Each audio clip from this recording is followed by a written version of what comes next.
Esto de acá también ya lo hemos desarrollado, ¿no? Repasar también esto, cuando yo tengo un contador, y este contador va a ir repitiendo. Esto, por ejemplo, es una estructura, que ustedes pueden apreciar acá, de un pseudocódigo. Está más que todo, más que un pseudocódigo, es un algoritmo que está representado más que de forma natural, ¿no? Entonces, pero lo importante es interpretar el algoritmo, el procedimiento para dar solución a una determinada problemática, ¿no? Repasar también los lenguajes de programación, ¿no? Ustedes tienen diferentes lenguajes de programación y cada uno de ellos va a ser utilizado de acuerdo a nuestras exigencias, de acuerdo a nuestros sectores donde nos desenvolvemos. Justo acá hay una pregunta relacionada con los lenguajes de programación, pero acá en esta parte, en esta pregunta, hace mención de dos principales lenguajes de programación, el tema del Python y el JavaScript, ¿no? Entonces, tener cuidado porque algunos lenguajes son tipados dinámicos, aquellos otros son tipados estáticos, así como tienen características de ser interpretados, de ser compilados. También eso hay que entender para cuando nosotros entramos ya a el editor de código, no tener dificultades, ¿no? Entonces, no es lo mismo un tipado fuerte que un tipado débil, por ejemplo. Y justo para que se familiaricen en algo con estos temas, hay que hay una preguntita relacionada, ¿no? Entonces, en este caso me dice el lenguaje de programación que cuenta con algunas de estas características, ¿no? Vamos a escuchar, tener presente estas características para determinar qué lenguaje de programación o qué, puede haber uno más lenguajes de programación que cumplen con cada una de estas características. Me dice, ser de alto nivel, ¿no? La sigla PO significa programación orientada a objetos, de propósito general, indentado, dinámico, tipado. Esa es otra característica que tiene justo este lenguaje, interpretado, y de gran rendimiento con conexión a librerías y o complementos. Se relaciona a cuál de estos lenguajes de programación que están en las alternativas. A ver, ¿cuál de ellos, por lo menos, o uno más, se aproxima a estos atributos que se está mencionando en la pregunta? A ver, ¿alguna idea? La respuesta vendría a ser Python. Ya, sí. A ver, Leonardo, de lo que tú mencionas, es la alternativa Python, ¿cuál ha sido excluyente o cuál ha sido determinante para que tú, de las alternativas que están, te centres en Python? Bueno, en realidad el lenguaje de programación orientado a objetos por excelencia, creo, o lo más utilizado creo que en este caso es Java, pero al ser un lenguaje interpretado, creo que eso fue lo determinante para poder escoger la alternativa ahí. Claro, está bien. Y también el tema de indentado, ¿no? Indentado es una particularidad de pocos lenguajes de programación, ¿no? Tal es así que Python, el indentado, para que lo entiendan en términos sencillos, como la sangría. Cuando ustedes utilizan muchos lenguajes de programación, se han dado cuenta, en la primera línea declaran la variable o la función principal, ¿cierto? Y luego abren llaves, ¿no? Abren llaves y luego en la segunda línea comienzan a dar el cuerpo del código, ¿no? Y al último, antes de dar el resultado o la impresión del resultado, ya cierran esas líneas a través de la llave que han abierto, lógicamente.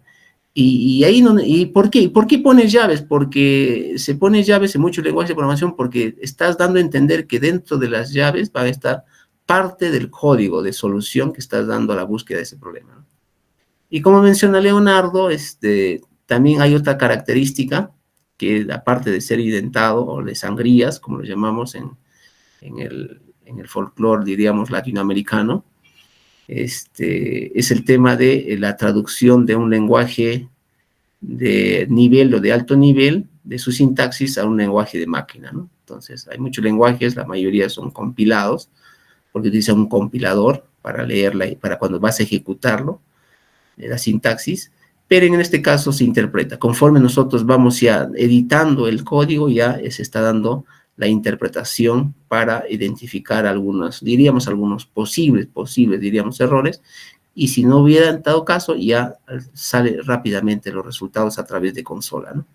Está claro, sería Python, pero Esta pregunta, si bien es cierto, tiene muchas alternativas, ¿no? Si se dan cuenta, alto nivel. A ver, un poquito para familiarizarlo con algunas de estas características. Cuando ustedes escuchen alto nivel, para que ustedes lo entiendan de forma más sencilla, yo lo podría decir que alto nivel es aquel lenguaje que se parece a nosotros, a nuestro lenguaje natural, a nuestro idioma que utilizamos, ¿no?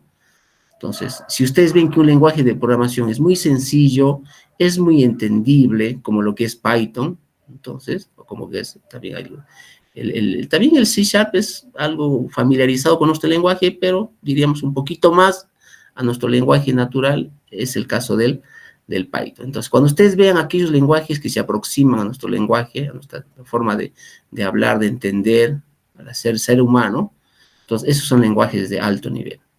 Pero aquellos otros lenguajes que ustedes vean que su sintaxis está más familiarizado con un código de máquina, se acerca más al assembler, a la máquina, entonces ahí esos son lenguajes de bajo nivel. Los lenguajes de programación en el mundo en la década del 50, 60 nacieron con bajo nivel. Eran lenguajes muy relacionados, vinculados a la máquina. Pero no significa que, como mencionó Leonardo, hay otros que son de alto nivel, interpretados, compilados de alto nivel, no significa que han desaparecido, sino que se mantienen.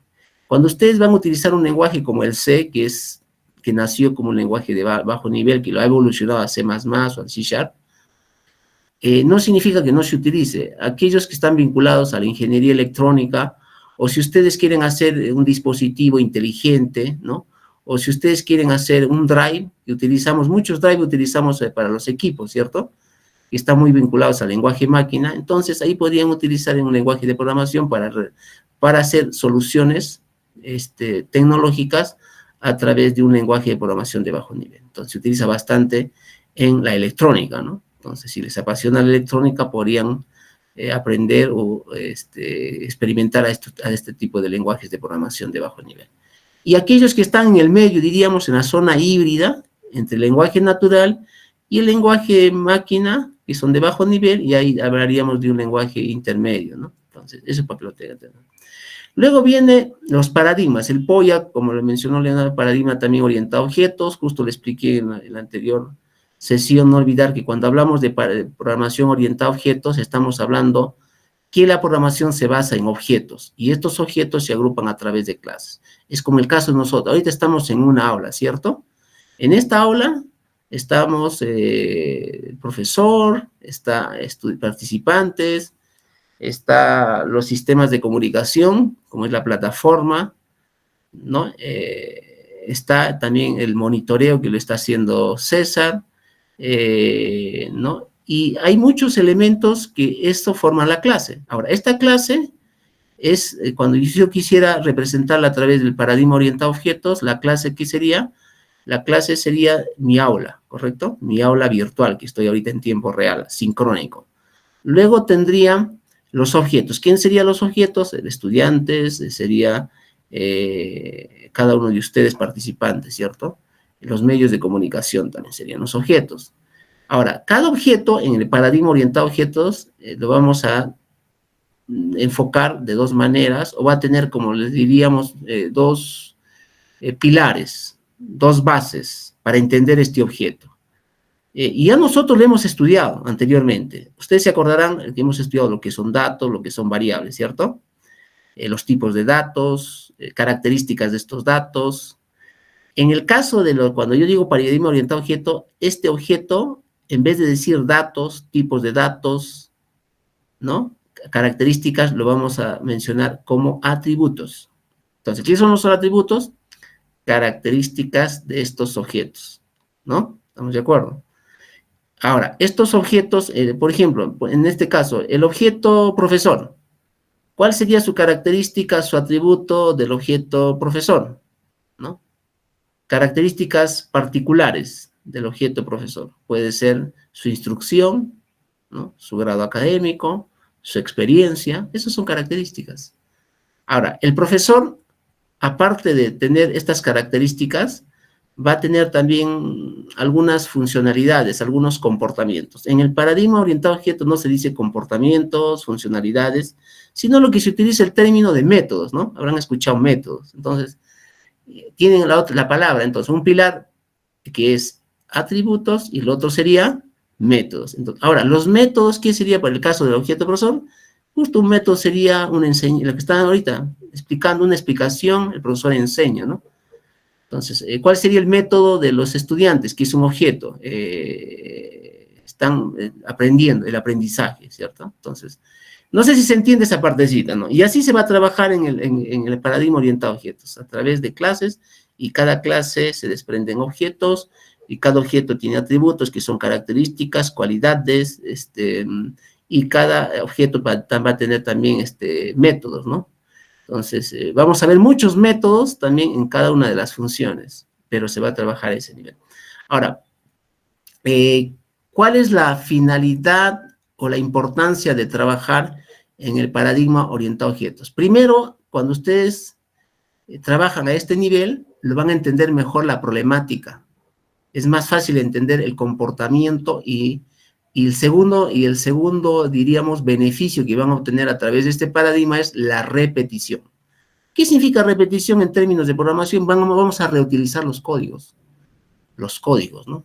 Qué interesante es tener una receta, ¿no? Una receta, no olviden una receta, porque la receta lo vamos a medir a través diríamos, de prototipos, ¿cierto? Y un prototipo, una receta, como un molde, ¿quién va a ser en el caso de este paradigma? Las clases. La clase, en términos más sencillos, es como la receta, como ese molde que ustedes tienen. Y eso ustedes lo van a poder replicar. Ya no van a tener que escribir otra vez lo mismo, sino lo van a reutilizar. Ese es otro beneficio del paradigma orientado a objetos. Cuando ustedes comienzan a hacer la receta, sin ir muy lejos, una receta gastronómica, ¿no? Para un restaurante. Un restaurante va comenzando a hacer un lomo saltado, por ejemplo. Y este lomo saltado, para que salga con estas mismas características, ya han encontrado la sazón de este lomo saltado, ya entonces tienen que hacer con los mismos ingredientes, con el mismo tiempo de cocción, ya tienen las características. Entonces, ya eso lo estandarizan y lo vuelven a reutilizar. Qué importante es esto, nos ayuda bastante. Imagínense cuando tienen mucho código, ¿no? Y quieren hacer la reutilización. Entonces, esa partecita se va a hacer a través de la programación orientada a objetos y a través de un término que se denomina clases. Las clases van a ser los moldes, van a ser los prototipos, o van a ser, como se dice, las plantillas, ¿no? Entonces, prototipo es un término que utilizamos bastante en JavaScript, por ejemplo, ¿no? Entonces, y eso para que usted lo tenga en cuenta. Luego dice de propósito general. ¿Se entendió el paradigma orientado a objetos? Es muy interesante, espero que también ustedes se sigan familiarizando con este tipo de programación. Luego viene la programación general. A ver, la programación general significa que está vinculado a muchas áreas, sectores. Si a alguno de ustedes les apasiona la ciencia de datos, posiblemente, interesante el Python, quizás no tenga la robustez de un R, que está más afinado a lo que es la estadística, pero el Python también va evolucionando, no olviden que es un trabajo colaborativo que se van haciendo, open source, entonces le permite fortalecerse también. Lo pueden aplicar no solamente en los sistemas empresariales, generar un RP, construir a través de módulos SAP, o un aplicativo bancario, un aplicativo financiero, ¿no? También pueden hacer diríamos, un programa de un dispositivo móvil, un app, etcétera, ¿no? Entonces, podrían utilizar para este lenguaje para desarrollar cada una de estas iniciativas. Identado, ya lo comenté, dinámico, ¿no? Que no es estático. Dinámico significa que cada una de las variables que estoy definiendo como tipo de dato, lo puedo ir manipulando conforme vamos evolucionando. En el caso así, yo les di el ejemplo anterior, ¿se acuerdan cuando yo les mencionaba el caso de suma? ¿Se han dado cuenta? Inicialmente la suma era una entrada, ¿no? Y luego la suma, que estaba acá en la diapositiva anterior, por acá. Acá nomás se han dado cuenta. Entra la suma, pero esta suma va teniendo nuevos estructuras operativas. Inicia con una asignación, no olviden que esta es una asignación, y luego esta asignación se va alimentando con un nuevo elemento, ¿no? Entonces, para que se den cuenta cómo la variable va dinamizando en el transcurso de la ejecución del programa. Ahora, el otro temita que estamos viendo acá es tipado fuerte, correcto. Miren, hay algunos lenguajes de programación que tienes que declararlo inicialmente el tipo de variable. Si se han dado cuenta, acá en el lenguaje de programación de Python no necesitas, ¿no? Entonces, y esto es, de alguna manera, tiene sus pros y sus contras.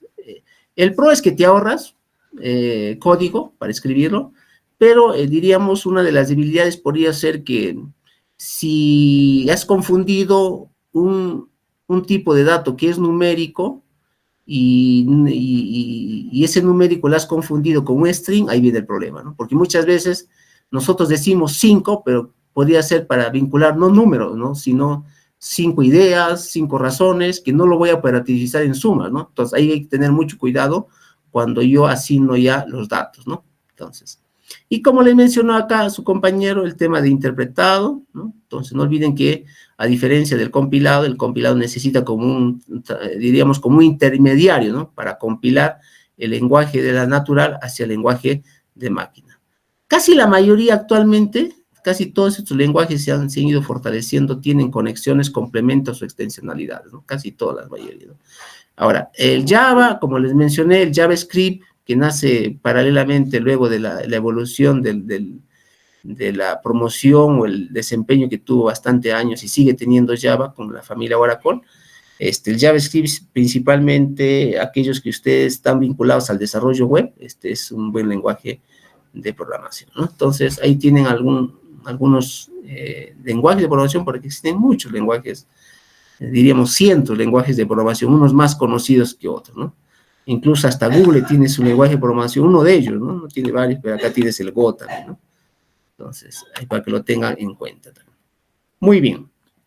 Entonces, iríamos a esta parte ya ¿les parece? Vamos a pasar a la parte práctica para complementar algunas ideas de la clase pasada. Entonces, vamos a dejar de presentar. Y cada uno de ustedes me parece que ya tiene instalado o están dentro del drive del Google Colab. Entonces, abrimos nuestro Google Colab, por favor. Entonces, antes de pasar a algunos ejercicios, no sé si se llega a visualizar. Estas son las 4 estructuras de datos principales que ustedes tienen que manejar. Repasando algunas estructuras de datos. No olviden listas, tuplas, conjuntos y diccionarios. ¿Cuál es la función que se utiliza? No sé si se llega a visualizar. A ver, por favor, me confirman, porque estoy extendiendo la pantalla para que visualicen la plataforma del framework de Google, que es colaborativo Google. ¿Me confirman? Sí se ve, profesor. Ya, listo. Entonces, acá ustedes pueden ver, justo he puesto ahí para que como quien repasen, estas son funciones reservadas de lenguaje de programación, donde dice listas, list, ¿correcto? Es una palabra reservada, ¿ya?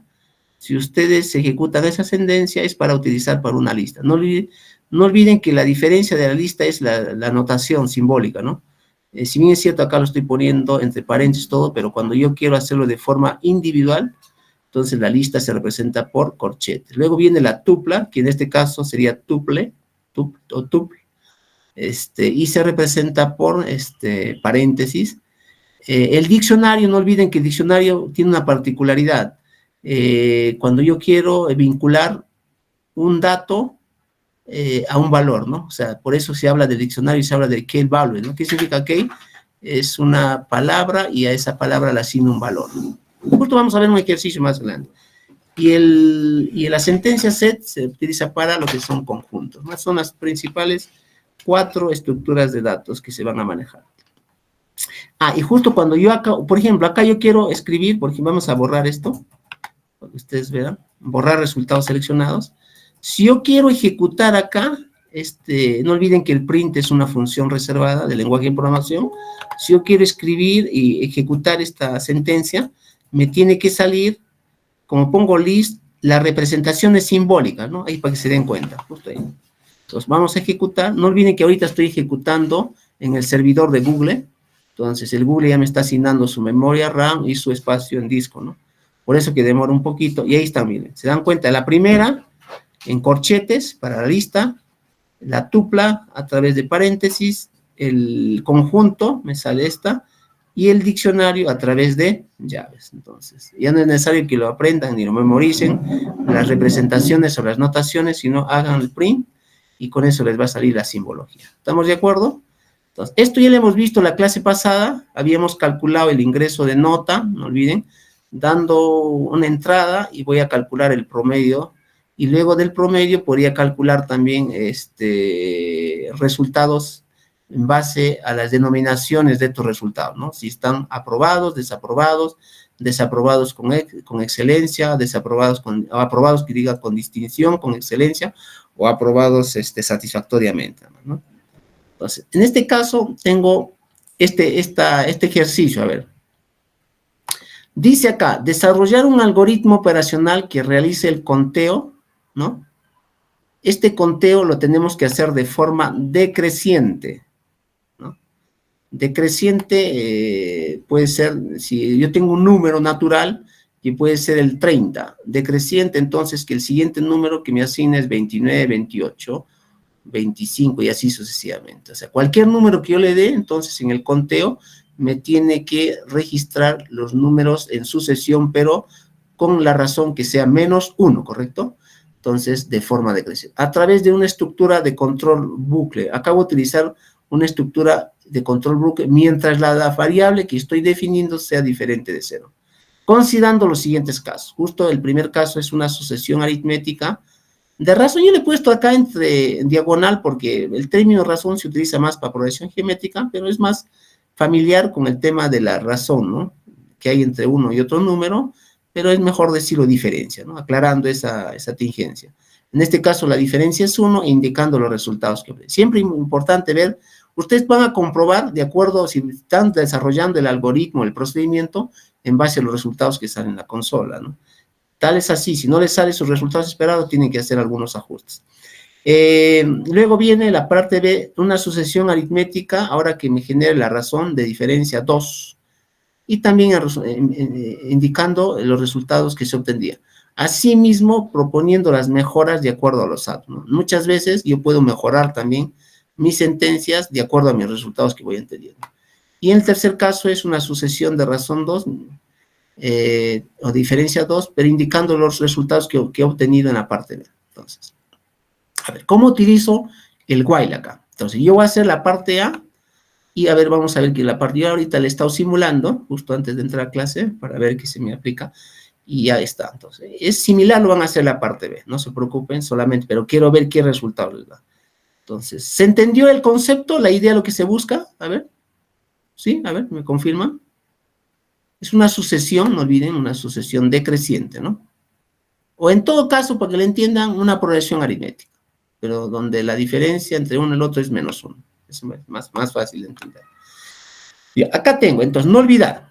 A ver, yo les había mencionado, antes de entrar en la solución, ustedes tienen que tener 3 pasos claves cuando van a desarrollar un código. Primero es la entrada. ¿Qué entrada necesito? El input.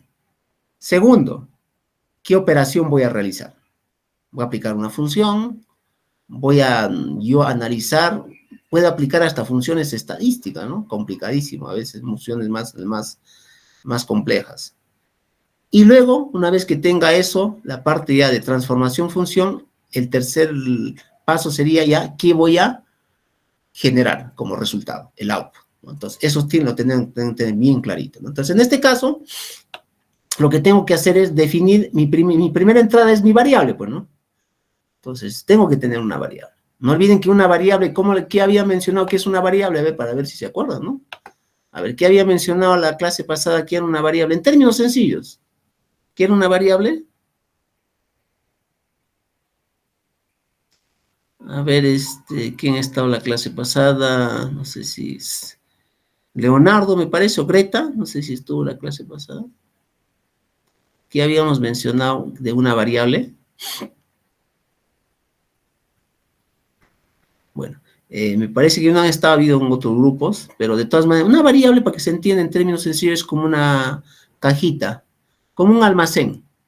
Con un almacén, pero ¿de qué? De datos, donde yo voy a guardar, almacenar mis datos, ¿no? Y en esa caja, en ese contenedor, en ese almacén, tengo que colocar mis datos. De tal manera que estos datos que lo coloco, los pueda utilizar más adelante en todo el proceso, y lo pueda hacer los llamados, ¿no? Qué interesante. Y cuando yo guardo en una cajita los datos, no solamente pueden ir datos tan sencillos como puede ser un número, un texto, ¿no? También pueden ir datos muy estructurados, como puede ser una lista, un conjunto, un diccionario. Incluso puede haber una lista de listas o un diccionario de diccionario, ¿no? Entonces, para que tengan en cuenta. Entonces, esa es mi caja. Mi caja va a tener mucha complejidad o también mucha simplicidad, donde va a estar vinculado a una variable. Esa es mi caja. No olviden nunca, ¿no? Una variable es como un contenedor, como una cajita donde va a estar guardada, almacenada mis datos que yo los voy a necesitar más adelante para operarlos y llamar. Y esto es importante porque la caja, ustedes lo van a poder reutilizar y hacer el llamado. Ya saben qué datos van a estar guardados ahí. Entonces, vamos acá. Entonces, ya tengo en este caso, ustedes pueden poner, el nombre de la variable, siempre importante, no olviden, acá ya tengo el código. En el nombre de la variable, acá que está en esta partecita, hay 3 condiciones para una variable. Siempre una variable, lo recomendable para no generar conflictos con la ejecución del código, tiene que comenzar con letra minúscula. No comenzar con número, sino con letra.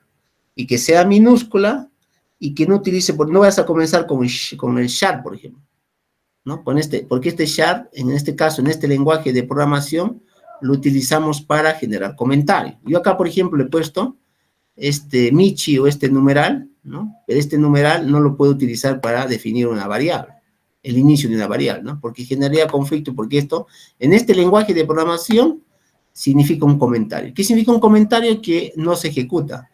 Pero el comentario es muy importante para aclarar, dar una idea, ¿no? Expresar alguna línea de cambio que estoy haciendo, ¿no? Entonces, eso es muy importante. Hay otros lenguajes, pueden utilizar diagonal, diagonal, como se utiliza en otros lenguajes. En este caso, estamos utilizando el numeral. Ese es para que lo tengan en cuenta. Lógicamente, luego de definir la variable, ya pueden utilizar una mayúscula. Así, en vez de poner oper, pueden poner una mayúscula. No hay problema, pero lo importante es que la letra inicial esté con minúscula. Y el tercer criterio es no utilizar palabras reservadas del lenguaje de programación que están utilizando como variables, ¿no? En este caso, lógicamente, no es una palabra reservada, tranquilamente lo puedo utilizar.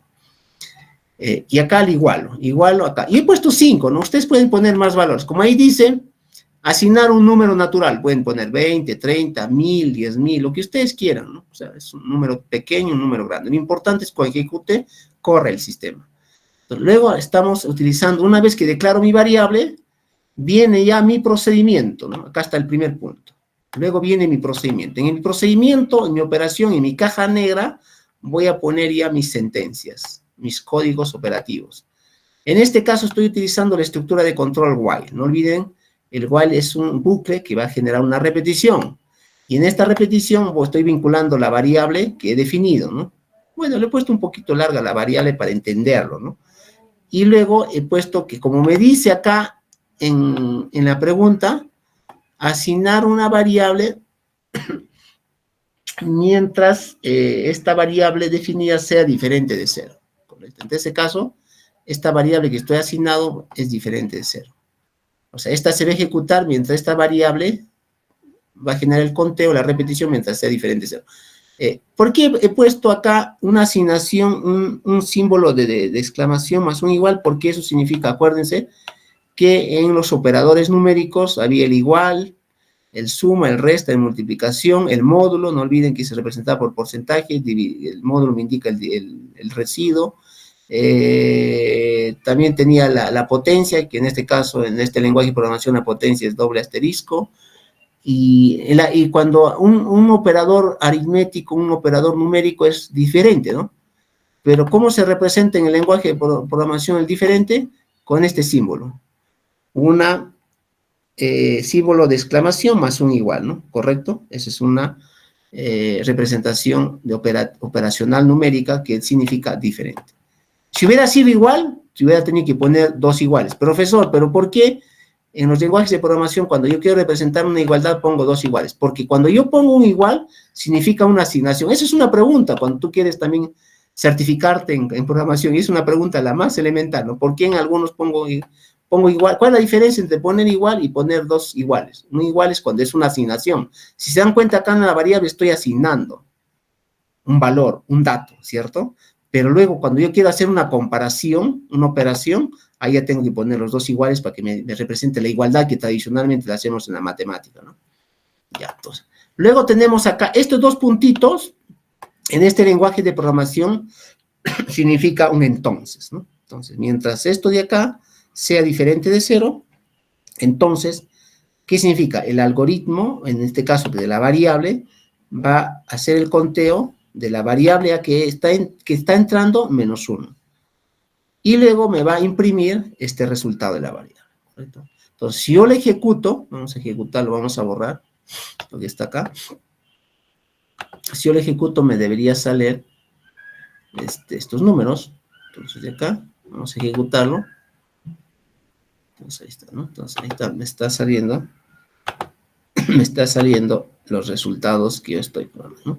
Claro que sí, ahí está, 4, 3, 2, 1, 0. Tiene lógica, ¿no? Entonces, ahí está la sucesión, ¿no?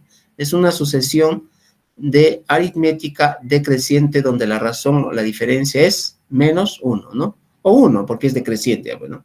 Y así podía solucionar muchos problemas de sucesiones, algoritmos de sucesiones en la matemática, y estos sistemas de sucesiones también se aplican en la vida real para los lotes, ¿no? Lotes de inventario, de stocks, ¿no? No olviden, ¿no? Conforme van saliendo los saldos, se van agotando, van quedando los saldos finales y se van reduciendo de acuerdo a las salidas de los productos que salen de almacén, ¿no? Se utiliza bastante en la industria, ¿no? Entonces, eso para que lo tengan en cuenta. Esta simple matemática lo puedo ampliar para un sistema productivo, para un sistema industrial o para un sistema administrativo. Ahora, este mismo caso, profe, pero ¿por qué a usted le salió 4? Pues lógicamente porque ingresa un número bajísimo, pues, ¿no? Y en la vida real trabajamos con lotes y en grandes cantidades, volúmenes. No se preocupen de eso. Ya ustedes, si ustedes ponen un valor más, vamos a cambiar acá un valor para que se den cuenta. Vamos a poner acá, borrar el resultado y vamos a cambiar el valor a, no sé, a 20, la nota preferida de todos nosotros. Vamos a poner el valor de 20. Y vamos a ejecutarlo. Ya, claro, ahí nos sale, ¿no? Conforme, ahí me sale del 19 hasta el 0, ¿no? Más números, ¿no? No se preocupen. Lo importante, el dato que ustedes van a asignar está en función de la necesidad que han identificado. Ahora, este mismo casito, a ver, háganlo. Yo les voy a pasar ahorita el caso, ¿no? Esto, para que lo tengan todo completo. Y la solución, ¿no? A ver, ejecuten la parte B, ¿no? Voy a compartirlos. Voy a copiar el código de la solución. Esta es la solución, no olviden. La solución 1A. De la solución 1A. A ver. Ustedes, les doy unos 3 minutitos para que me envíen la solución de la parte B. Practiquen, no se sientan mal si por ahí fallan. Lo importante es practicar y ver si me sale. Si no me sale, y acá lo consensuamos y vemos qué nos ha faltado, ¿no? Pero practíquenlo, a ver. La parte B, a ver. Y ejecútenlo para ver qué les sale. Vamos a ir probando, a ver, ¿ya? Porque ya nos gana el tiempo. Miren, ya estamos más de las 7. Rápido pasa el tiempo, ¿no? Entonces, vamos probando. Entonces, vamos a hacer la parte B. Es lo mismo, solamente que le voy a poner la diferencia 2. Vamos a ver qué pasa, ¿no? Entonces, acá cuando tienen acá en el notebook o en el cuaderno, como ustedes quieren llamarlo, complemento de este colaborativo Google. Entonces, acá hay una opción donde dice insertar, ¿no? Entonces, vamos a colocarnos acá. Y justo acá en opción insertar, tienen dos opciones: insertar celda de código o insertar celda de texto. En este caso, vamos a insertar celda de código. Vamos a insertar celda. No olvida que acá vamos a hacer la parte B.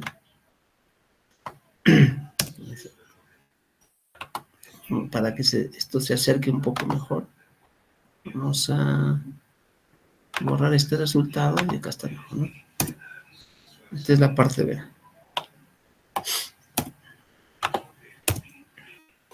Entonces, esto de acá lo pueden replicar acá. Ya como es lo mismo, solamente vamos a replicarlo considerando la pregunta 1B, donde la diferencia es 2 acá. Ahora, vamos a poner la diferencia 2, a ver qué pasa. Porque puede ser que las diferencias o las razones de las series ya sean no solo de uno en uno, sino de dos en dos, o pares o impares superiores al 1 y al 2, ¿no? Ahí nos vamos complicando ya, porque así es en la vida real no todo es definido para todos, ¿no? Entonces, si nosotros acá ejecutamos, ¿qué pasará en esa sentencia si yo ejecuto? Vamos, no tengan temor, vamos a ejecutarla, ¿verdad?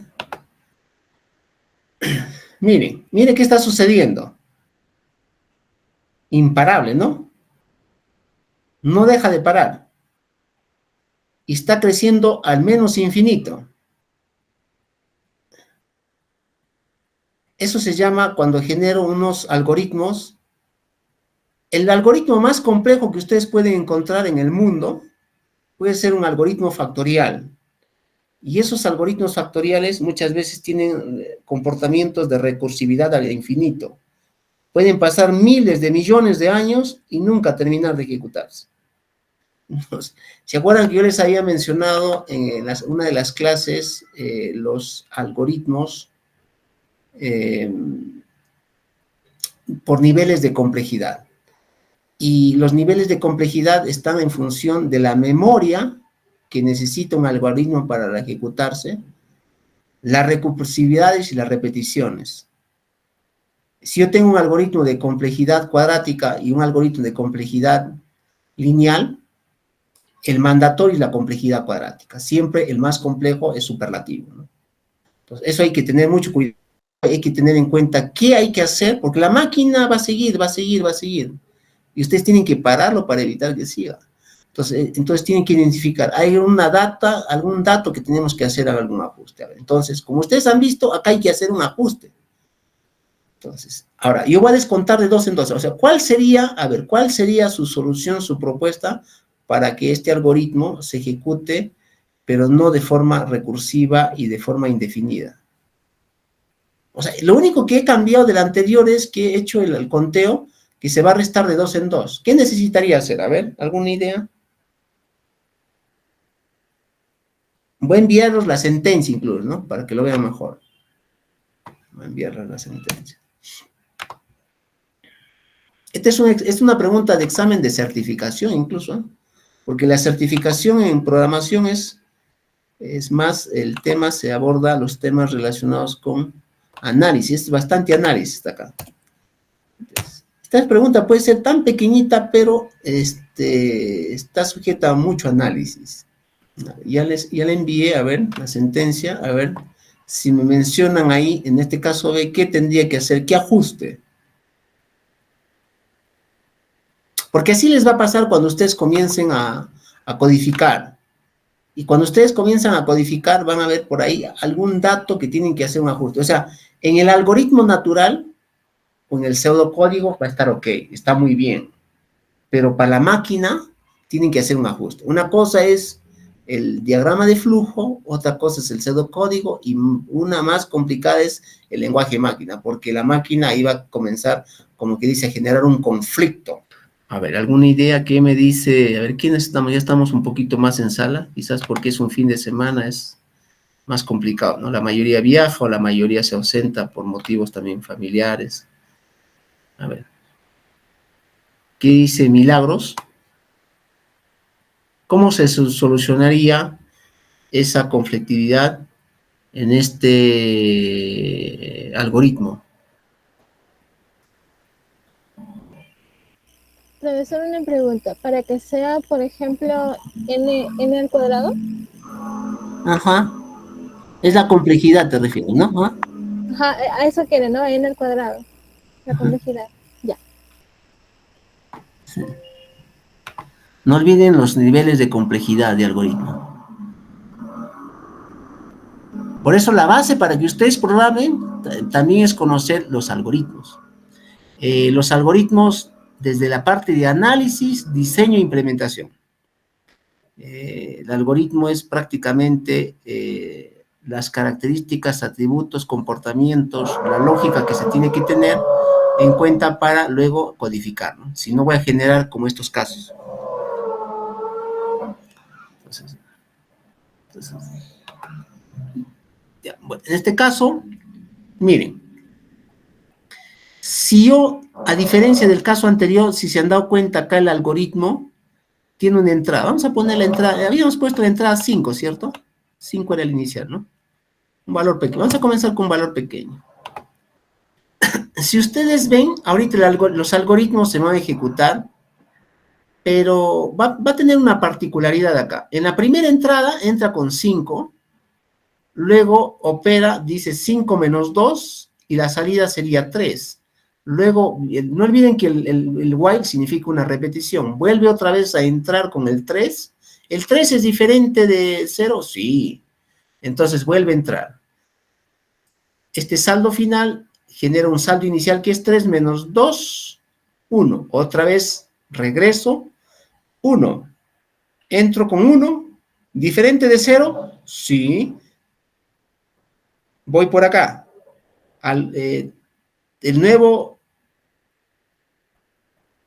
valor de salida va a ser el anterior, que sería 3 menos 2, 1. Y luego vuelvo a salir, 1.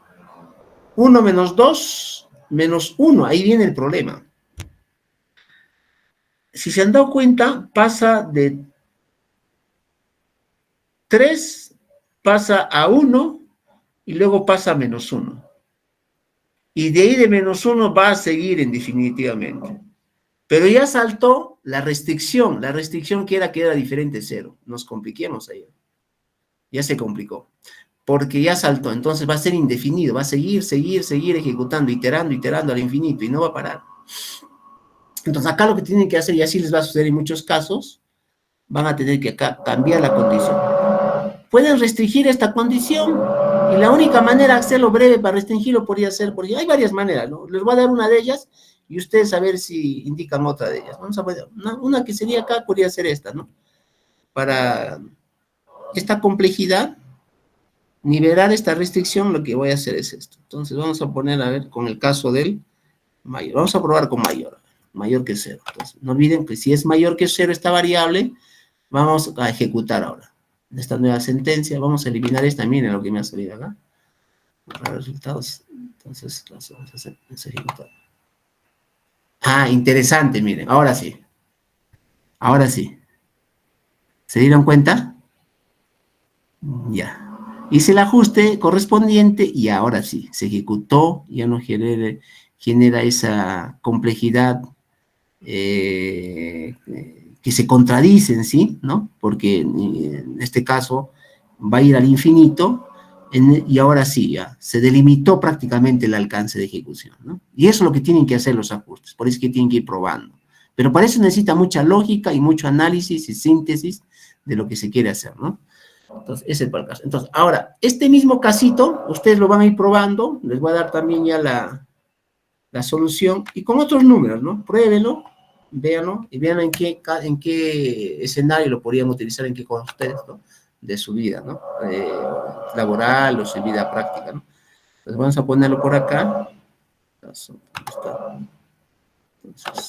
no olvidar el ajuste que siempre tienen que hacer, ¿no? Para los niveles de complejidad algorítmica. A ver, ¿lo verifican, por favor? Ya. Vamos a este nuevo caso, a ver. Por lo menos hacer uno de ellos, porque si se hace el primero, ya el resto es similar. No es difícil. Lo único que acá es utilizar, en este caso vamos a utilizar ya no el bucle while, sino el bucle for. Acá vamos a utilizar el bucle for. No olviden que los dos principales bucles es el while y el for. Entonces les voy a pasar el caso. Acá también lo voy a compartir. A ver, lo intentamos. Les doy dos o 3 minutitos para que lo intenten. Por lo menos, léanlo bien, entiéndalo, y a ver si lo esbozan en la parte A. No olviden una lista. Ya sabemos que una lista, una tupla, un diccionario, un conjunto son estructuras de datos donde agrupan elementos. Las listas tienen una característica particular, que su notación es con corchetes, los elementos están ordenados, y otra característica es son mutables, que significa mutables, que se pueden variar, se puede incorporar un nuevo elemento, se puede eliminar, se puede ordenarlo, etcétera, ¿no? Una tupla también tiene esas características, pero su representación, a diferencia de una lista que va a ser ya no mutable, sino inmutable, y sobre todo, su notación también, no olviden las notaciones, ¿no? Porque yo muchas veces quiero datos que ya no se puedan manipular. Y solamente se hace esos datos cuando yo no quiero que el usuario, el que va a usar el programa o la solución tecnológica, no lo vaya a manipular alguna de los datos que van a necesitar que se registren en una aplicación. Entonces, y los diccionarios, a diferencia de las listas y las tuplas, lo que hace es vincular un key que nosotros lo llamamos como una llave con un valor. Imaginemos que yo quiero asignar a ustedes un código un código estudiantil, ¿no? Entonces, de acuerdo a su nombre, por ejemplo, Greta, por ejemplo, César, le asigno un código, ¿no? Entonces, eso se puede utilizar un diccionario. Incluso a cada uno de ustedes le puede asignar sus cursos, su ciclo de estudios, su carrera, etcétera, ¿no? Para eso puede utilizar un diccionario. Y un conjunto, en realidad es un conjunto, es como un híbrido, yo siempre lo llamo así, ¿no? Es como un híbrido entre una lista y una tupla, es para algo más específico, pero es una variación también de lo que es una lista y una tupla, ¿no? Pero ya ahí tienen las tres principales, no olviden, la lista, tupla y diccionario son los tres principales, y el conjunto es como un híbrido entre la lista y la tupla, ¿no? Entonces, a ver, en este caso, una lista, a ver, hagamos esto con una lista, ¿no? No olviden que a nosotros, en el caso de acá, ya sabemos la simbología de una lista. ¿Cómo sabemos la simbología de una lista? Porque acá hemos ejecutado, si se dan cuenta, acá, ¿no? Print list. Entonces, ahí nos salió que la lista tenemos que agruparlo por corchetes, ¿no? Entonces, y no olvidar todo el tema de lo que es el proceso de desarrollo de un código. Entrada, proceso de transformación y salida. Tienen que tener una entrada, una variable, tu proceso de transformación, que va a ser una función, que va a ser en este caso, una estructura de control, y luego tenemos la salida respectiva, ¿no? Entonces, esos tres pasos para que ustedes hagan el código. A ver, hagámoslo acá, por favor, en la parte, esta sería la parte A. A ver, un par de minutos, o 3 minutos, a ver, por lo menos. ¿Y a qué más sería? Muy bien, Greta, ¿qué más? La lista. ¿Qué más iría? Acá van a utilizar la estructura for, ya no while, ¿no? Porque van a generar, como dice ahí, cada uno realizarlos a través de operaciones iterativas. Y para iterar utilizamos acá un for. Entonces, utilicemos el for, a ver. Ya la semana pasada también les he mencionado la notación del for, ¿no? Un for, luego va una variable acompañado de un in, y ese in lo vinculo a la estructura de datos, que en este caso va a ser la lista, ¿no? A ver. Son en 2 líneas nomás. Definan la variable, luego la sentencia for. No olviden que la for tiene su sintaxis.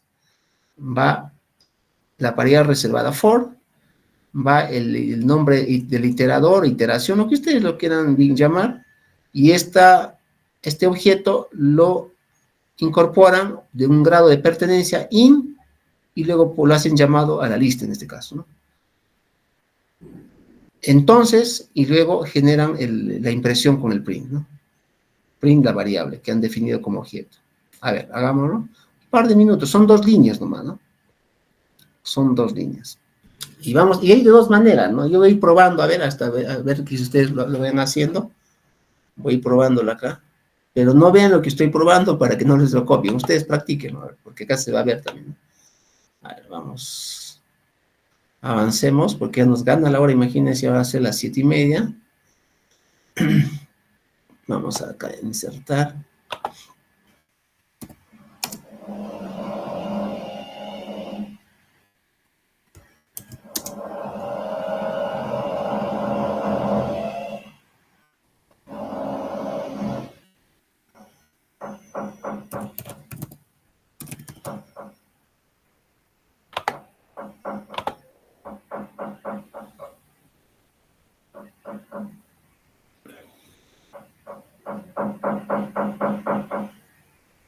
A ver, un minuto más.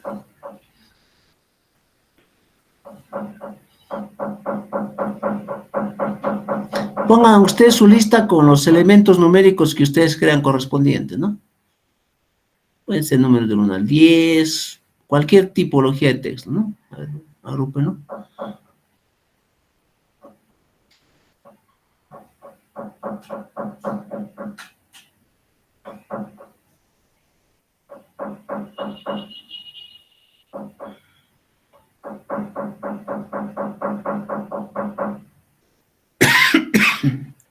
A ver, ¿cómo van?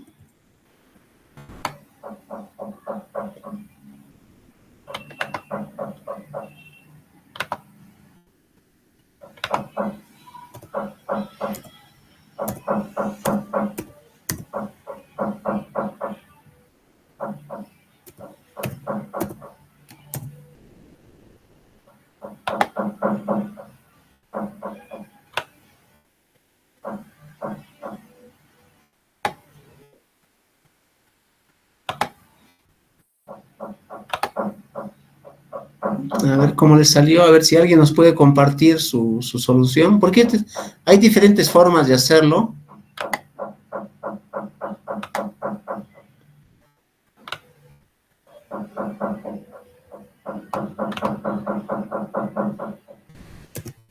A ver, alguien que envíe su ejecución para yo poder compartir también. Yo estoy avanzando de diferentes formas, por eso yo les menciono, hay diferentes formas. A ver, vamos a ver quiénes han enviado. Greta, 1, 2, 3. For index items. Enumerate. Greta, cuando has acá index, ya. Enumerate. L. Prints.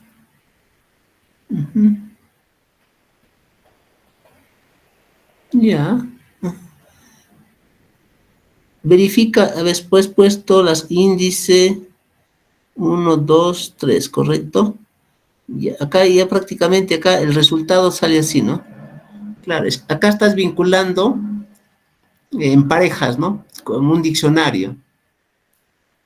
Como un diccionario. Está bien, mira, ya, Greta, a ver, tomemos nota, estimado colega, para aquellos que van a ser certificados. Jefferson, César. No olvidaría que están participando, Greta está participando bastante. Muy bien, Greta, muy bien. Sí, ella está, ya, incluso avanzó en la parte 3, los diccionarios. Justo iba a compartir la parte A. Entonces, acá tenemos en la parte A. Miren, en la parte A yo les había comentado la forma, vamos a ponerlo la forma que lo podrían ustedes utilizar. La forma tradicional es la segunda forma, ¿no? Esta es la forma muy tradicional que se hace, ¿no? Entonces, esta forma de acá siempre lo van a ver en los libros, en las bibliografías, ¿no? Donde utilizan una lista. Yo he puesto acá, por ejemplo, lista. Ustedes le van a nominar su lista, porque qué lista están trabajando, ¿no? En este caso yo lo he puesto lista del case o del caso A. En este caso es de la segunda forma, ¿no? Vamos a poner acá mejor la primera forma, ¿no? Y la de arriba sea la segunda forma. Entonces es la forma más básica, ¿no? Primera forma. Primera forma. Entonces acá no olviden, si hago cambio en la variable inicial, acá tengo que cambiar también. Primera forma, ¿no? Primera forma, tal cual, ¿correcto? Vamos a eliminar esto. Borrar resultados. Entonces esta es la primera forma que yo tengo que tener en cuenta. Entonces, acá si ustedes se aprecian,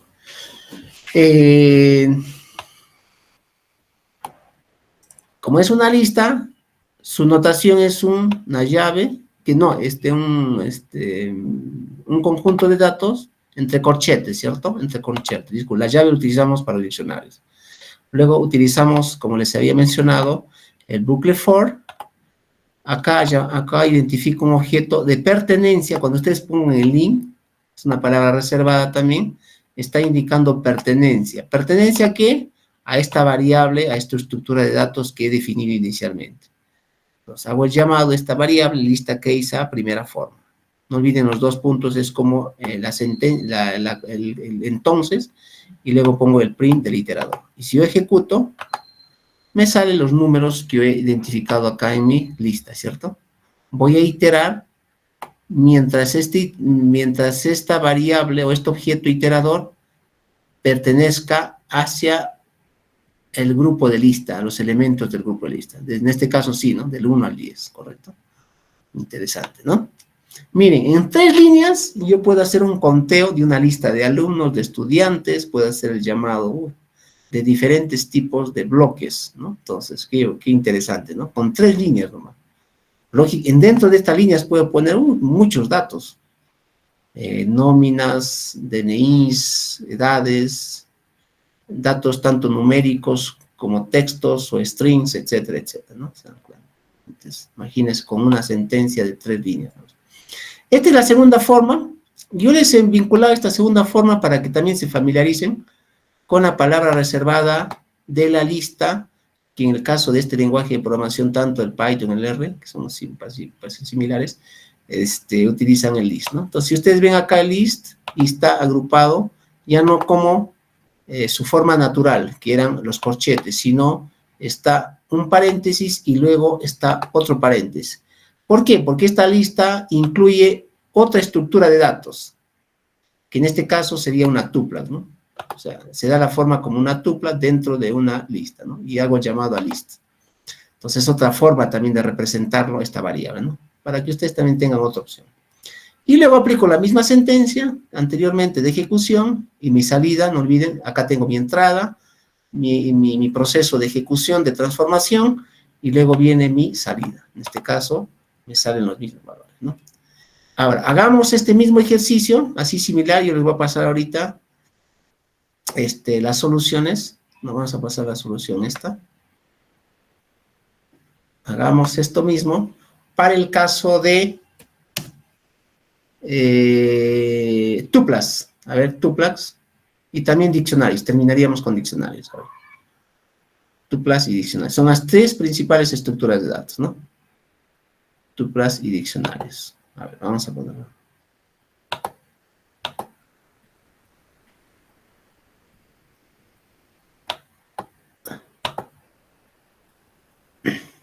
A ver, la parte B. Yo ya les he compartido también la estructura del caso 2. A ver, por favor. La parte B. A ver, un par de minutitos también. Similarmente, no se compliquen, porque ya ustedes pongan el nombre de la variable, defínanlo a su manera, ¿no? Lo importante, no dejen espacio, considerar todas las restricciones para definir una variable, ¿no? A ver, vamos con la parte B. Un par de minutos más también. Utilicen esa plantilla que les estoy enviando, si desean. Pero en este caso ya vamos a hablar de una tupla, ¿no? Porque el caso B es para una tupla.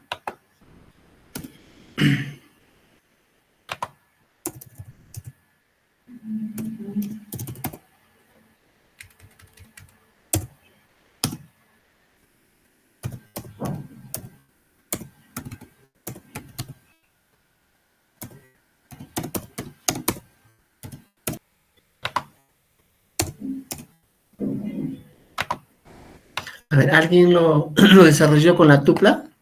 Para aquellos que han terminado con la tupla, ahora ejecútenlo también con un diccionario, que es un poquito más elaborado, pero no olviden, el diccionario es un par, como un par ordenado, acuérdense, como una variable dependiente y una independiente, como un par ordenado, ¿no? Para que no se olviden, un diccionario más o menos tiene esa estructura, ¿no? Donde la primera variable que sería del par ordenado X y Y, el X sería, en este caso, el key, la llave, y el eje de las ordenadas sería el value, el valor, ¿no?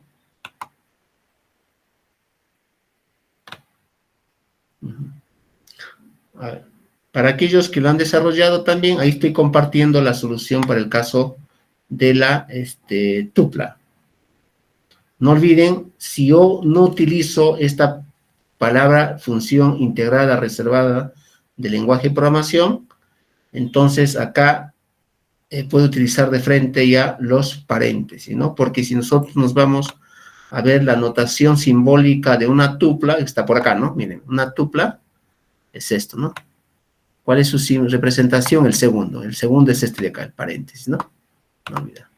La lista es el corchete, la tupla es el paréntesis, el diccionario es llaves, y en caso del conjunto es set, ¿no? Listo. Entonces vamos por acá. Este es para el caso de una tupla.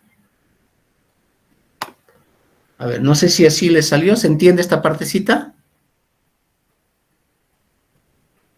Para pasar a la parte C.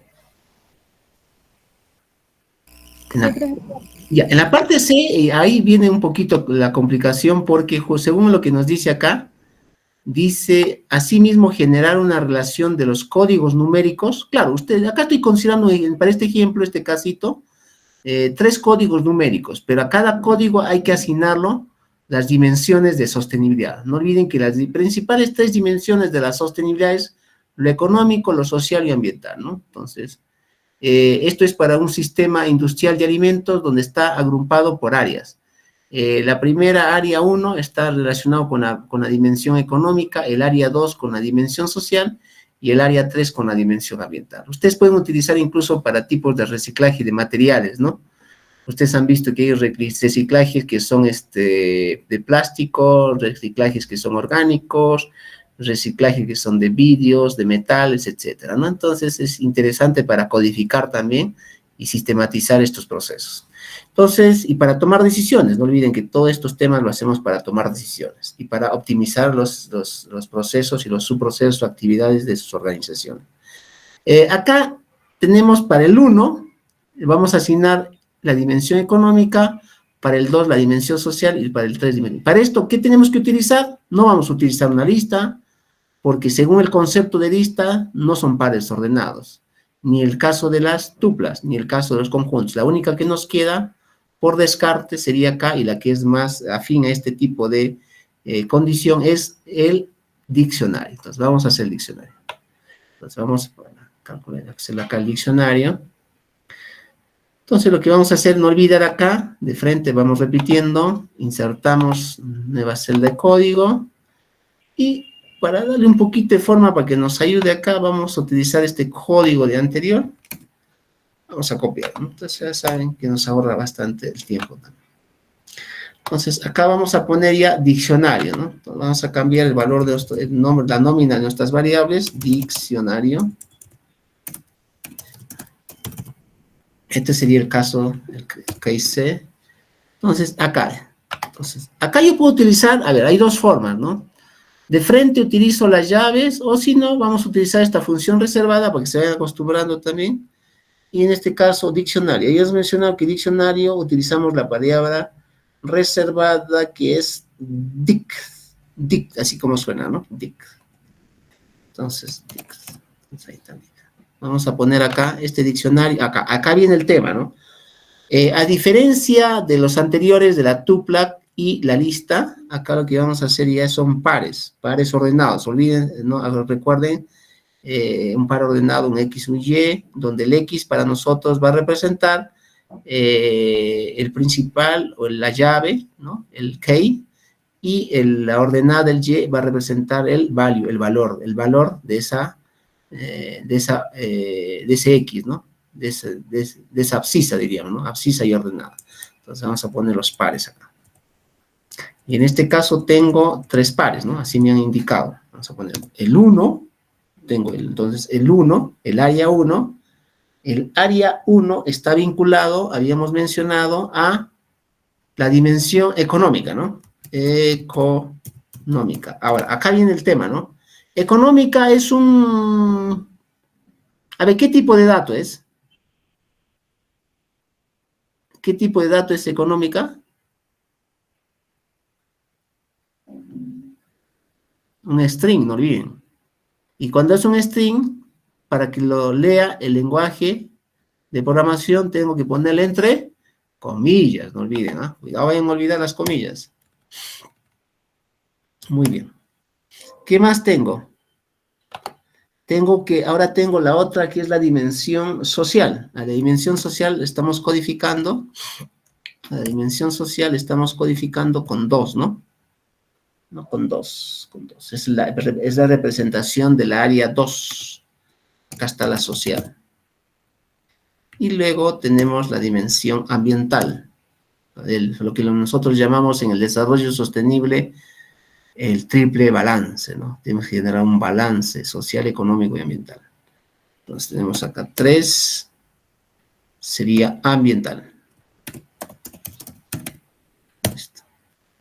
Ya hasta ahí estamos bien, entonces. Y así ustedes pueden asignar, como les menciono, esta partecita de acá, el primer elemento es el key, el principal, o la llave. Y el segundo elemento es el valor, el value, ¿no? Entonces ahí tienen key value. Llave, valor. Llave, valor. O para que lo entiendan de forma más práctica, con el sistema cartesiano, el X, el Y. La abscisa, la ordenada. Sus parejas, sus pares ordenados, ¿no?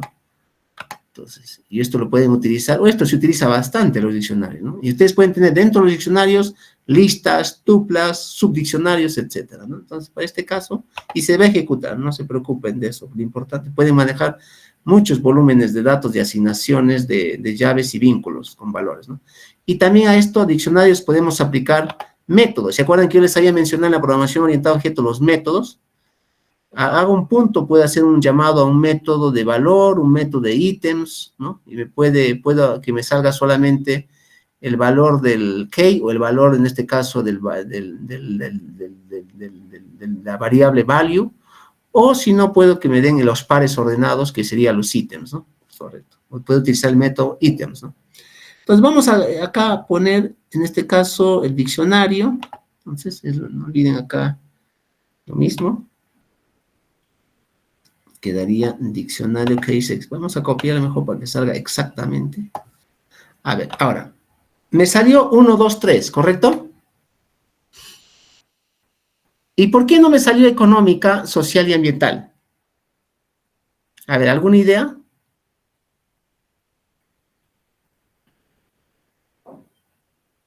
¿Está mal mi ejecución? A ver, opinemos.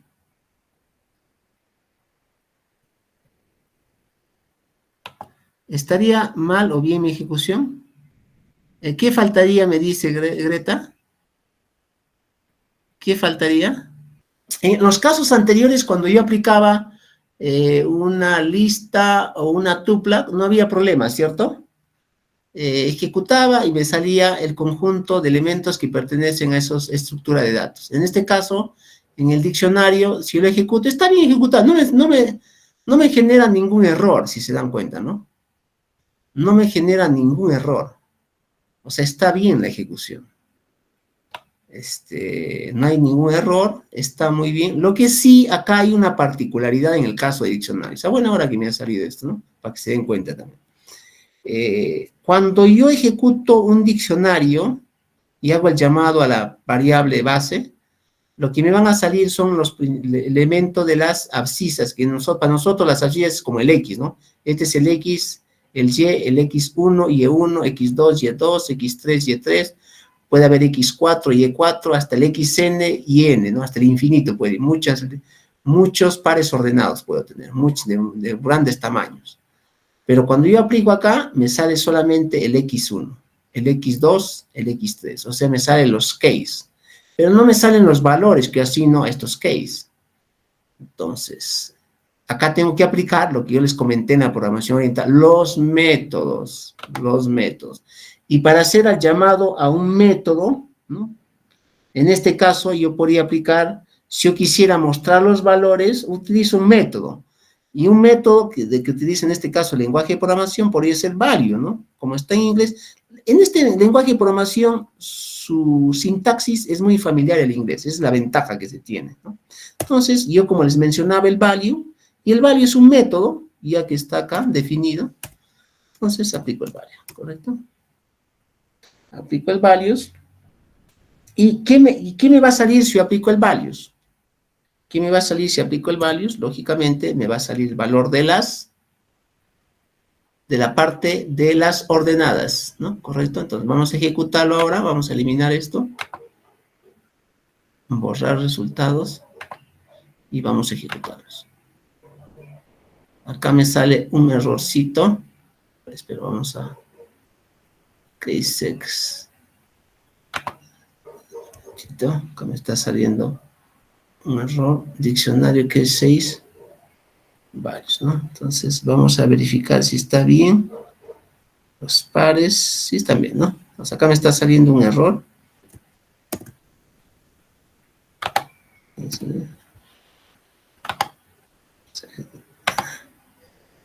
Ahí está. Me faltó en la función value me había faltado el S, ¿no? ¿Correcto? Entonces, me había faltado. A veces se nos... ¿Saben qué es lo importante de utilizar un editor?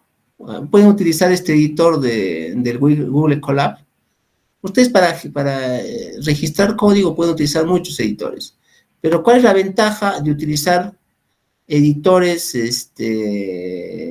visuales y editores con autoayudas?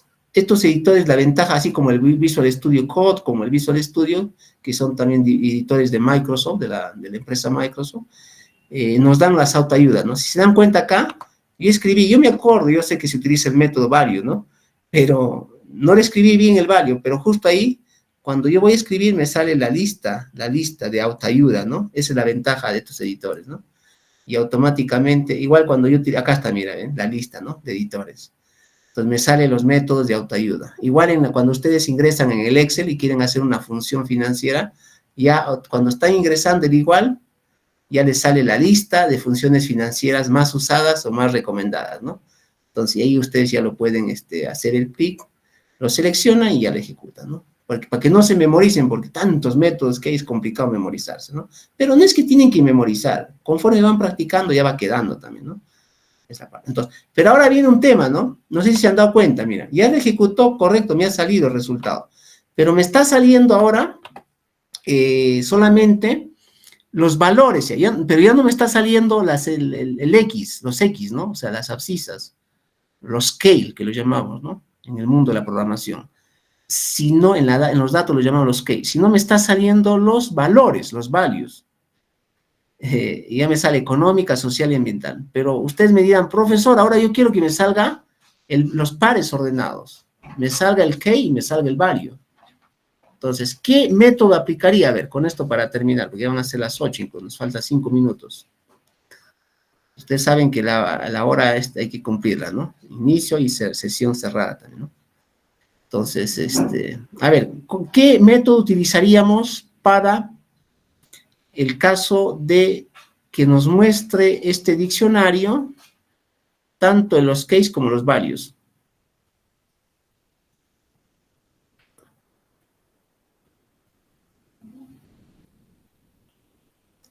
Yo les había mencionado, ¿no? Pero para recordar, vamos a probar para que nos salga ya las cadenas, ¿no? O sea, las cadenas de texto. Justo acá está, ¿no? El items. Entonces vamos a borrar esto. Borramos y ahora ejecutamos. Ahí está, miren, ya nos sale todo completo. Entonces, ¿cuál es el método que tengo que aplicar para un diccionario para que me salga todo la estructura de datos completas en pares ordenados? Es el método items. ¿Estamos de acuerdo? Y ahí yo recién podría vincular tanto los case como los values. Las abscisas, las ordenadas o los pares ordenados, como ustedes lo quieran llamar. Entonces, esto de acá, y yo les voy a poner como solución al caso, y vamos a compartirlos para que ustedes también lo tengan y lo practiquen, ¿no? Muy bien, Leonardo, varios, correcto, muy bien. Varios, ajá. Bueno, estamos ya en el tiempo y agradecerlos a cada uno de ustedes por su participación en este programa y motivarlos para que sigan también fortaleciendo esas capacidades tecnológicas de programación y dejarles un mensaje final, ¿no? Justo acá hay un temita que para que ustedes también aborden como una conclusión y para que lo tengan en cuenta, este caso 3, para que ustedes también lo practiquen. Los voy a compartir para que practiquen, le den forma, ¿no? Y que le practiquen en sus organizaciones. Pueden revisar bibliografías, para que ustedes también lo complementen, lo que se ha avanzado, como un reto ya para ustedes. Y tiene estas 3 preguntas, ¿no? Y justo estas 3 preguntas es en sí la esencia que uno tiene que tener, o los pilares, o la filosofía que uno que tiene que seguir para desarrollar un programa computacional, porque el tema de programación, como les mencioné, se aplica a todas las disciplinas, pero en el caso de las máquinas o del computer science es la programación computacional, pero no significa que al hacer con programación computacional no se debe seguir la secuencia recomendada por el MIT, ¿no? El Massachusetts Institute of Technology, que recomienda hacer estos 3 pasos incluso para los programas computacionales. Y en este caso tenemos, cuando ustedes van a solucionar problemáticas en sus organizaciones, en sus empresas, lo primero que tienen que hacer es entender, conocer. Y para entender la problemática, yo les había recomendado al inicio de las clases de este ciclo, era identificar aquellos problemas que tienen la connotación de ser blandos. Y al ser blandos son muy cualitativos. Y todo lo que es cualitativo no se puede optimizar a través de un código, a través de un programa computacional. Aquellos que se pueden optimizar a través de un código computacional van a ser aquellos que tengan variables cuantitativas principalmente, ¿no? Entonces, pero los problemas están mezclados de forma híbrida. Tiene la parte cualitativa, que son a través de modelos conceptuales, pueden utilizar metodologías de sistemas blandos, pueden utilizar estándares de calidad total, pueden utilizar el Six Sigma, pueden utilizar modelos de la metodología de sistemas blandos, diagramas de Forrester, también del MIT, y para aquellos que son computacionales, ya pueden utilizar algoritmos computacionales cuantificables, ¿no? En la medida que ustedes resuelvan estos problemas de manera integrada, van a dar unas soluciones más óptimas. Y para eso primero van a tener que mapear e identificar los procesos y definir las problemáticas a mejorar. Luego, el segundo paso, ya ir filtrando. Aquellos problemas que son duros, que son de índole hard, lo van a vincular con variables cuantitativas y lo van a incorporar a su desarrollo a través de algoritmos cuantitativos. No olvidar los 3 pasos para tenerte en cuenta también los algoritmos. Dentro de la parte B también hay subpasos, diríamos, o subetapas. Vamos del algoritmo de forma natural o de forma a través de diagramas de flujos, en algoritmos en pseudocódigos, hasta llegar a algoritmos de programación. Hay algunos algoritmos de programación estandarizados, ¿no? Que pueden ir desde algoritmos de funciones muy simples matemáticas o estadísticas hasta algoritmos de inteligencia artificial que ustedes lo pueden reutilizar incluso para solucionar problemas sociales, económicos e incluso ambientales que son más complejos. Y luego ya ustedes, una vez que esto lo tienen claro, la parte de los algoritmos ya estructurados a través de su pseudocódigo y su diagrama de flujo, ya pasan a la tercera parte. En la tercera parte ya lo traducen, lo que han hecho en la parte cuantitativa del algoritmo, en una sintaxis de un lenguaje de programación. Hay un sinnúmero de lenguajes de programación que pueden ser de los lenguajes de programación muy vinculados al lenguaje máquina, a los assemblers, como puede ser el C, o aquellos lenguajes de programación que están más vinculados a el tema de lo que es la programación orientada a objetos, que están vinculados a la inteligencia artificial, al data science, o al data analytics, o al business analytics, si quieren aplicar a los negocios, a las empresas, y en este caso estaríamos trabajando con lo que es Python, o quizás con más volúmenes de datos, como un Big Data, que puede ser un R, ¿no? Entonces, ahí ustedes terminarían, y no olvidar, esto se tiene que retroalimentar con las áreas usuarias, se tiene que iterar, recomiendo la metodología o el framework de sistemas o proyectos ágiles para que ustedes puedan entender mejor este tema de lo que es la programación. La agilidad incorpora lo que es la iteración, y la iteración es la repetición en tareas muy pequeñas. Lo voy dividiendo mis procesos para ir optimizando y para ir llegando a lo que es la mejora continua. Entonces, si se dan cuenta, esta es la recomendación final, y quédense con este pensamiento filosófico, que es un recuerdo para que ustedes lo tengan en cuenta y lo apliquen no solamente en los cursos de programación, sino en sin número de actividades o problemas complejos, que es lo que abunda más en la realidad actual donde nos estamos desenvolviendo. No olvidar que la mayoría de profesionales conocen resolver problemas duros, problemas computacionales, problemas de optimización, pero pocos conocen cómo resolver problemas blandos, como puede ser cómo salir de la pobreza, cómo solucionar problemas de crisis sociales, como lo que sucedió en la pandemia, cómo solucionar problemas del cambio climático, cómo solucionar problemas de transportes, problemas de migraciones, problemas de cambios de los consumidores del comportamiento, y eso se hace cuando se tiene una visión holística, sistémica, para la solución de los problemas. Eso quería dejarles también como recuerdo para que ustedes lo tengan en cuenta. Muy bien, agradecerlos finalmente y estaremos viéndonos en otra oportunidad. Agradecer a César Jefferson, al doctor Elías, el director del Instituto de Estadística y Estudios de Investigación y Control de Calidad, a la Facultad FISAP y a nuestra universidad, ¿no?